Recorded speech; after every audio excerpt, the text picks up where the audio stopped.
The first week of their lives is very critical. The first 7 days of their lives is very vital. Ganyan po kasilan. Ito po ang chicks o mga sisiw. Kaya po, kailangan natin silang maprotektahan. Kaya po, kailangan natin silang mabigyan ng napakasustansyang feeds. Yung siksik po sa nutrients para sa kanilang mabilis at magandang development. Napakalaki po ng papel dito ng feeds. Kaya po ngayon mga kaibigan ay bibigyan ko na naman kayo ng isa na namang feed formulation para po sa mga sisiw.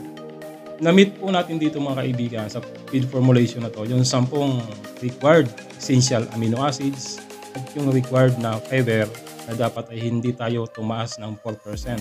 Kasi po mga sisiw pa ito, napakasilan pa ng kanilang digestive system. Pag tumaas po sa 4% ang fiber, mahihirapan pong matunaw yan sa intestine ng ating mga alagang sisiw. Sa madaling sabi po, nakapag-formulate na naman tayo ng napakaganda o high quality feeds para sa ating mga sisiw. Di ko na po ipinakita dito mga kaibigan yung actual na computation kasi po hahaba ang ating video baka po mainip kayo. Kaya ang ibibigay ko na lang sa inyo, ang ipapakita ko na lang sa video ito ay ang mismong mga timbang sa lahat ng sangkap na ginamit ko sa feed formulation ito.